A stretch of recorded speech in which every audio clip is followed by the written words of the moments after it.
Hi, ഞാൻ സുനിൽകുമാർ പട്ടുവക്കാരൻ. ഇത് ഇന്നത്തെ ടോപ്പിക്ക് GSTയിലെ തന്നെ പാർട്ട് 5 ആണ്. പാർട്ട് 4 വരെയുള്ള ഭാഗങ്ങൾ നിങ്ങൾ കണ്ടിരിക്കും എന്ന് വിശ്വസിക്കുന്നു. കാരണം എല്ലാം ഫ്രം ദ ബിഗിനിങ് പാർട്ട് 1 തൊട്ടുള്ളത് എല്ലാം അപ് ടു 5 വരെ എല്ലാം കണ്ടിന്യൂഷൻ ആണ്. എന്തായാലും പാർട്ട് 5 എന്ന് പറയുന്നത് 4ന്റെ പാർട്ട് തന്നെയാണ്, ഒരു ഭാഗം തന്നെയാണ്. പാർട്ട് 4ൽ പറഞ്ഞിരിക്കുന്നത് 2 തരം സപ്ലൈയെ കുറിച്ചാണ്. പാർട്ട് 4ൽ കോമ്പോസിറ്റ് സപ്ലൈയെ കുറിച്ച് പറഞ്ഞു. അതിൻ്റെ ഭാഗമായിട്ടുള്ള മിക്സഡ് സപ്ലൈ ആണ് പാർട്ട് 5ൽ വിവരിക്കുന്നത്. മിക്സഡ് സപ്ലൈ എന്താണ്? Mixed supply combination of 2 or more goods or services. Combination of 2 or more goods or services offered for a single price. അതാണ് ഡെഫിനിഷൻ.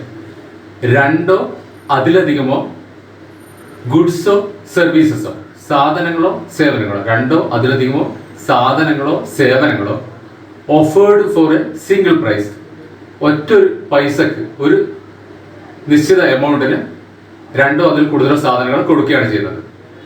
അപ്പുറം നമ്മൾ പറഞ്ഞു കോമ്പോസിറ്റ് സപ്ലൈ. കോമ്പോസിറ്റ് സപ്ലൈ എന്താണ്? Dependent ആണ്. രണ്ടും പരസ്പര പൂരകങ്ങളായ സാധനങ്ങളാണ് സപ്ലൈ ചെയ്തത്. എന്നാൽ മിക്സഡ് സപ്ലൈയിൽ ഇൻഡിപെൻഡൻ്റ് ആയിട്ടുള്ള സാധനങ്ങളാണ് സപ്ലൈ ചെയ്യുന്നത്. അതായത് വേറെ തന്നെ എക്സിസ്റ്റൻസ് ഉണ്ട്, ഓരോ സാധനത്തിനും വേറെ തന്നെ എക്സിസ്റ്റൻസ് ഉണ്ട്. നമ്മൾ കോമ്പോസിറ്റ് സപ്ലൈയിൽ പറഞ്ഞു ലാപ്ടോപ്പും ലാപ്ടോപ്പിൻ്റെ ബാഗും, TVയും റിമോട്ടും, AC അതിൻ്റെ ഇൻസ്റ്റലേഷൻ സർവീസസ്. അതായത് ഒന്നില്ലെങ്കിൽ മെയിൻ സപ്ലൈ ഇല്ലെങ്കിൽ സെക്കൻഡറി സപ്ലൈ ഇല്ല. എന്നാൽ മിക്സഡ് സപ്ലൈ അങ്ങനെയല്ല. അതിലെ ഓരോ സപ്ലൈക്കും ഇൻഡിപെൻഡൻ്റ് ആയിട്ട് എക്സിസ്റ്റൻസ് ഉണ്ട്. അത് തനിച്ച് സെയിൽ ചെയ്യാൻ പറ്റും. കോമ്പോസിറ്റ് സപ്ലൈ ഓരോന്നോരോന്ന്, അതായത് സെക്കൻഡറി ഒന്നും തനിച്ച് കൊടുക്കാൻ പറ്റില്ല. ഇതിൻ്റെ അകത്ത് രണ്ടും മെയിനും സെക്കൻഡറിയും തനിച്ച് കൊടുക്കാൻ പറ്റുന്ന രീതിയിലുള്ള സപ്ലൈ ആണ് mixed supply. Combination of 2 or more services, രണ്ടോ അതിലധികമോ സാധനങ്ങളോ സർവീസുകളോ offered for a single price, ഒറ്റൊരു എമൗണ്ടിൽ കൊടുക്കുകയാണ്. ഇവിടെ നോക്കുക, ഉദാഹരണം നോക്കുക. Example, detergent powder with a free bucket, a Deepavali gift box. ഇത് 2 ഉദാഹരണമാണ്. മിക്സഡ് സപ്ലൈക്കുള്ള രണ്ട് ഉദാഹരണമാണ്. ഒന്ന്, നിങ്ങൾ ചിലപ്പോൾ ഡിറ്റർജന്റ് പൗഡർ വാങ്ങിക്കുമ്പോൾ എന്ത് കിട്ടും? ഫ്രീ ആയിട്ട് ബക്കറ്റ് കിട്ടും. അത് രണ്ടും തനിച്ച് വിൽക്കാൻ പറ്റുന്നതാണ്. ഡിറ്റർജന്റ് പൗഡർ തനിച്ച് വിൽക്കാം, ബക്കറ്റ് തനിച്ച് വിൽക്കാം. രണ്ടും വേറെ വേറെ ആയിട്ടാണ്, ഇൻഡിപെൻഡന്റ് ഐറ്റമാണ്. അതേപോലെ തന്നെ ഒരു ദീപാവലി ഗിഫ്റ്റ് ബോക്സിൽ എന്തെല്ലാം ഉണ്ടാവും? നിങ്ങൾ കണ്ടിട്ടുണ്ടാവും, ഒരുപാട് സ്വീറ്റ്സ് ഉണ്ടാവും. ലഡു ഉണ്ടാവും, പേട ഉണ്ടാവും, മൈസൂർ പാക്ക് ഉണ്ടാവും, മറ്റുള്ള സ്വീറ്റ്സ് ഉണ്ടാവും. അതൊക്കെ തനിച്ച് വിൽക്കാൻ പറ്റുന്നതാണ്, ഒന്നിനെ ഡിപ്പെൻഡ് ചെയ്യുന്നതല്ല. അങ്ങനെയുള്ള ഒരു സാധനങ്ങളാണ് ഒരു ബോക്സിലാക്കിയിട്ട് ദീപാവലി ഗിഫ്റ്റ് എന്ന് പറഞ്ഞിട്ട് കൊടുക്കുന്നത്. അത് ഏതിന് ഉദാഹരണമാണ്? മിക്സഡ് സപ്ലൈക്ക് ഉദാഹരണമാണ്. ഇനി ഒരു ബില്ല് എങ്ങനെയാണ് മിക്സഡ് സപ്ലൈ ചെയ്യുന്നതെന്ന് നോക്കുക. A reputed group company offers a tie, a belt, a watch, a wallet, a pen for a single price 10,000. 10,000 രൂപ, എല്ലാത്തിനും കൂടിയിട്ട് 10,000 രൂപ. എന്തൊക്കെ കൊടുക്കുന്നുണ്ട്? ഓഫർ ചെയ്യുന്നുണ്ട്. ടൈ ഓഫർ ചെയ്യുന്നുണ്ട്, ബെൽറ്റ് ഓഫർ ചെയ്യുന്നുണ്ട്, വാച്ച് ഓഫർ ചെയ്യുന്നുണ്ട്, വാലറ്റ് ഓഫർ ചെയ്യുന്നുണ്ട്, പെൻ ഓഫർ ചെയ്യുന്നുണ്ട്. 5 സാധനങ്ങൾ ഒരു സിംഗിൾ എമൗണ്ടിന് ഓഫർ ചെയ്യുകയാണ്. അപ്പൊ അങ്ങനെയാണെങ്കിൽ എത്രയാണ് അതിന്റെ കോസ്റ്റ്? അതിൽ ബില്ല് ചെയ്യുമ്പോൾ കോസ്റ്റ് താഴെ കാണിച്ചു, 10,000 രൂപ തന്നെ. ഇനി എങ്ങനെയാണ് ഇതിന്റെ ടാക്സ് ചാർജ് ചെയ്യുക? നമ്മൾ പറഞ്ഞു 2 ഡിഫറെന്റ് സപ്ലൈയെ കുറിച്ചാണ്. ഒന്ന് composite supply, 2 mixed supply. Composite സപ്ലൈയിൽ എങ്ങനെയാണ് നമ്മൾ എടുത്തിരിക്കുന്നത്? ഏതാണോ മെയിൻ സപ്ലൈ അതിന്റെ റേറ്റ് ആണ് ബാക്കിയുള്ള എൻറ്റയർ ഗുഡ്സ് ഓർ സർവീസസിന്, അതായത് സെക്കൻഡറി. ഒന്ന് മെയിൻ സപ്ലൈ ആണല്ലോ. കോമ്പോസിറ്റ് സപ്ലൈയിൽ ഒന്ന് മെയിൻ സപ്ലൈ ആണ്, ബാക്കിയൊക്കെ സെക്കൻഡറി അല്ലെങ്കിൽ ആൻസിലറി സപ്ലൈ ആണ്. അപ്പൊ മെയിൻ സപ്ലൈയുടെ റേറ്റ് തന്നെയാണ് ആൻസിലറി ആയിട്ടുള്ള അല്ലെങ്കിൽ സെക്കൻഡറി ആയിട്ടുള്ള എല്ലാ ഐറ്റത്തിന്റെ മുകളിലും അല്ലെങ്കിൽ സർവീസസിന്റെ മുകളിലും ചാർജ് ചെയ്യുക. നേരെ മറിച്ച് ഇതിന്റെ ഡിഫറൻസ് എന്താണ്? മിക്സഡ് സപ്ലൈയിൽ എങ്ങനെയാണ് ചാർജ് ചെയ്യുക? ഒന്ന് നോക്കുക. ഇതിൻ്റെ അകത്ത് കോസ്റ്റ് 10,000.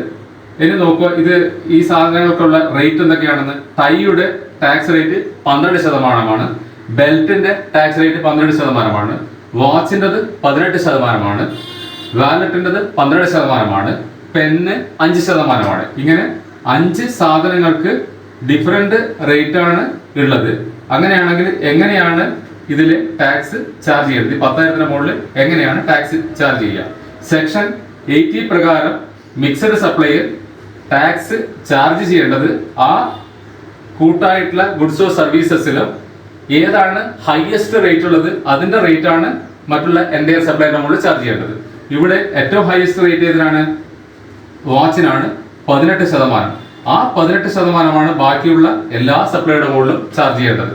അതായത് ഏതിൻ്റെതാണോ ഹയസ്റ്റ് റേറ്റ് അതെടുത്ത് വെക്കുക, ബാക്കിയൊക്കെ ടോട്ടൽ ചെയ്തു. അപ്പൊ റേറ്റഡ് വാല്യൂ നമുക്ക് ഇവിടെ അറിയാം 10,000 ആണ്. ആ 10,000 മുകളിൽ ആ ഹയസ്റ്റ് റേറ്റുള്ള വാച്ചിന്റെ 18% അപ്ലൈ ചെയ്തു. അങ്ങനെ 1,800 രൂപയാണ് ടോട്ടൽ ടാക്സ് വരിക.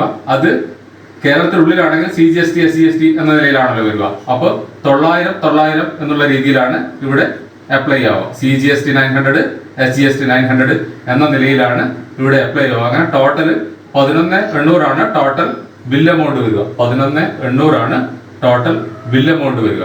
അപ്പൊ ഡിഫറൻസ് മനസ്സിലായല്ലോ. രണ്ട് തരത്തിലുള്ള സപ്ലൈയെ കുറിച്ച് പറഞ്ഞു.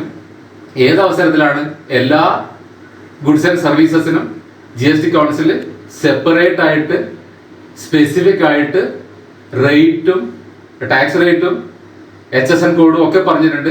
ചില അവസരങ്ങളിൽ ഇത് കോമ്പിനേഷൻ ആയിട്ട് കൊടുക്കേണ്ടി വരും. അങ്ങനെയുള്ള രണ്ട് സിറ്റുവേഷനാണ് പറഞ്ഞത്. ഒന്ന് കോമ്പസിറ്റ് സപ്ലൈ.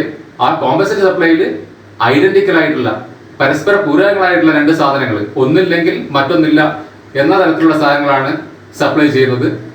അതേസമയം മിക്സഡ് സപ്ലൈയിൽ എല്ലാം ഇൻഡിപെൻഡന്റ് ആയിട്ടുള്ള, അതായത് തനിച്ച് തന്നെ അത് വിൽക്കാൻ പറ്റും, വേറെ എന്തിന്റെ സഹായം ആവശ്യമില്ല. അങ്ങനെയുള്ള ഗുഡ്സ് ഒരുമിച്ച് കൊണ്ടുവന്നിട്ട് വിൽക്കുമ്പോഴാണ് മിക്സഡ് സപ്ലൈ എന്ന് പറയുന്നത്.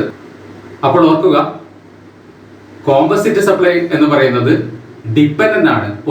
അതിലെ സാധനങ്ങളും സർവീസുകളും അങ്ങോട്ടും ഇങ്ങോട്ടും ഡിപ്പെൻഡ് ചെയ്തിരിക്കുന്നു, ഒന്നില്ലാതെ മറ്റൊന്നില്ല. അതേസമയം മിക്സഡ് സപ്ലൈയിൽ ഓരോന്നും ഇൻഡിപെൻഡന്റ് ആണ്. പ്രത്യേകിച്ച് തനിച്ച് തന്നെ അത് സപ്ലൈ ചെയ്യാൻ പറ്റും. ഓരോ സാധനങ്ങളും എന്താണ്? ഇൻഡിപെൻഡന്റ് ആണ്. ശ്രദ്ധിക്കുക, അത് രണ്ടും മനസ്സിലായല്ലോ. അപ്പോൾ ഈ രണ്ട് സപ്ലൈ നിങ്ങൾക്ക് മനസ്സിലായി എന്ന് കരുതുന്നു. കോമ്പസിറ്റ് സപ്ലൈ എന്ന് പറഞ്ഞാൽ എന്താണ്? മിക്സഡ് സപ്ലൈ എന്ന് പറഞ്ഞാൽ എന്താണ്? ഇനി മിക്സഡ് സപ്ലൈ നോക്കുക. പ്രമുഖ കമ്പനികൾ കോംബോ ഓഫർ എന്ന് ഓമന പേരിട്ട് വിളിക്കുന്ന ഓഫറുകൾ ഏതിൽ പെടുന്നതാണ്? മിക്സഡ് സപ്ലൈയിൽ പെടുന്നതാണ്. നിങ്ങൾ പത്രത്തിലൊക്കെ പരസ്യം കണ്ടിട്ടുണ്ടാവും. കോംബോ ഓഫർ എന്ന് പറഞ്ഞിട്ട് വലിയ ഒരു ചിഹ്നമൊക്കെ വെച്ചിട്ട് ഒരു സിംഗിൾ പ്രൈസിന് ഇതേപോലെ തന്നെ 4-5 ഐറ്റങ്ങൾ ഒരു കോമ്പിനേഷൻ ആക്കിയിട്ട് ഒരു ഓഫർ ആക്കിയിട്ട് കമ്പനികൾ, വലിയ വലിയ കമ്പനികൾ പ്രഖ്യാപിക്കും. അപ്പോൾ ആ കോംബോ ഓഫറുകൾ മുഴുവൻ ഏതിൽ പെടുന്നതാണ്? മിക്സഡ് സപ്ലൈയിൽ പെടുന്നതാണ്. ഇനി തൊട്ടിട്ട് നിങ്ങൾ എന്ത് ചെയ്യുക? കോംബോ ഓഫറുകൾ അറ്റൻഡ് ചെയ്യുമ്പോൾ അതിലെ ഇൻഡിപെൻഡന്റ് ആയിട്ടുള്ള ഐറ്റത്തിന്റെ റേറ്റ് എടുത്തിട്ട് അതിന്റെ എമൗണ്ടിന്റെ മുകളിൽ വെച്ച് കാൽക്കുലേറ്റ് ചെയ്തിട്ട് ടോട്ടൽ ഇപ്പൊ 5 ഐറ്റമാണ് ഉള്ളതെങ്കിൽ 5 ഐറ്റത്തിന്റെയും എമൗണ്ട് എടുക്കുക, അതിന്റെ മുകളിൽ നിലവിലുള്ള റേറ്റ് അപ്ലൈ ചെയ്യുക, എന്നിട്ട് അവർ ഓഫർ ചെയ്യുന്ന പ്രൈസും ഇതും തമ്മിൽ കമ്പയർ ചെയ്യുക. ബെനിഫിറ്റ് ഉണ്ടെങ്കിൽ മാത്രം അറ്റൻഡ് ചെയ്താൽ മതി. കാരണം എന്തുകൊണ്ടാണ്? ഇതിനു മുമ്പേ നിങ്ങൾക്ക് അറിയില്ലായിരിക്കും കോംബോ ഓഫർ എന്ന് പറഞ്ഞാൽ എന്താണെന്ന്. ഈ ക്ലാസ്സോട് കൂടി നിങ്ങൾക്ക് മനസ്സിലായി. മിക്സഡ് സപ്ലൈയിൽ പെടുന്ന ആളാണ് ഏത്? Combo offer. അതിൽ ഏറ്റവും കൂടുതൽ ടാക്സ് റേറ്റ് ഉള്ള ആ റേറ്റ് ആണ് മറ്റുള്ള സാധനങ്ങൾ കൂടി വഹിക്കേണ്ടി വരിക. ഏതിനാണോ 5 ഐറ്റം ഉണ്ടെങ്കിൽ അല്ലെങ്കിൽ 4 ഐറ്റം ഉണ്ടെങ്കിൽ അതിൽ ഏതിനാണോ കൂടിയ ടാക്സ് നിരക്ക്, ടാക്സ് റേറ്റ്, അതാണ് മറ്റുള്ള എൻറ്റയർ സാധനങ്ങളുടെ മുകളിലും അപ്ലൈ ചെയ്യുക. അപ്പോൾ ചിലപ്പോൾ നിങ്ങൾ എന്ത് ചെയ്യേണ്ടി വരും? വലിയൊരു എമൗണ്ട് ടാക്സ് ഇനത്തിൽ കൊടുക്കേണ്ടി വരും. അപ്പോൾ അറിയാതെ പെട്ടെന്ന് കോംബോ ഓഫർ എന്ന് കണ്ടിട്ട് നിങ്ങൾക്ക് ഇഷ്ടപ്പെട്ട കുറച്ച് സാധനങ്ങൾ അതിൽ കണ്ടിട്ട് ഓടിപ്പോയി വാങ്ങുന്നതിന് പകരം ഒന്ന് ടൈം എടുത്തിട്ട് ഒന്ന് റീചെക്ക് ചെയ്തിട്ട് വാങ്ങുന്നതായിരിക്കും നല്ലത്. അല്ലെങ്കിൽ ചിലപ്പോൾ തെറ്റ് പറ്റാൻ ചാൻസസ് ഉണ്ട്. നിങ്ങൾക്ക് കിട്ടേണ്ട സാധനങ്ങൾ കുറഞ്ഞ വിലക്ക് തനിച്ച് കിട്ടുന്ന സാധനങ്ങളായിരിക്കാം നിങ്ങൾ കൂടിയ റേറ്റിൽ ടാക്സ് അടക്കം കൊടുത്തിട്ട് വാങ്ങിച്ചിട്ടുണ്ടാവുക. അത് ഓർക്കണം. ഇത്രയും പറഞ്ഞുകൊണ്ട് നിർത്തുന്നു. നിങ്ങൾ സബ്സ്ക്രൈബ് ചെയ്യുന്ന കാര്യം മറക്കരുത്. കാരണം അടുത്ത ചാപ്റ്റർ ട്രാൻസാക്ഷൻ വാല്യൂ എന്ന ചാപ്റ്ററാണ് വരാൻ പോകുന്നത്. കാരണം GSTയിലെ ഒരു വളരെ പ്രധാനപ്പെട്ട ഒരു ഭാഗമാണ് അവിടുന്ന് അങ്ങോട്ടേക്ക് തുടങ്ങാൻ പോകുന്നത്. അതുകൊണ്ട് ആരെങ്കിലും സബ്സ്ക്രൈബ് ചെയ്യാൻ വിട്ടുപോയിട്ടുണ്ടെങ്കിൽ, ഇത് കാണുന്നവർ ആരെങ്കിലും സബ്സ്ക്രൈബ് ചെയ്യാൻ വിട്ടുപോയിട്ടുണ്ടെങ്കിൽ എത്രയും പെട്ടെന്ന് ചെയ്യുക. കാരണം അടുത്ത ക്ലാസ് തൊട്ടിട്ട് ട്രാൻസാക്ഷൻ വാല്യൂ തൊട്ടിട്ട് അങ്ങോട്ടേക്ക് ജേർണൽ എൻട്രി തുടങ്ങിയ പ്രധാനപ്പെട്ട ഭാഗങ്ങളാണ് വരാൻ പോകുന്നത്. Okay, thanks.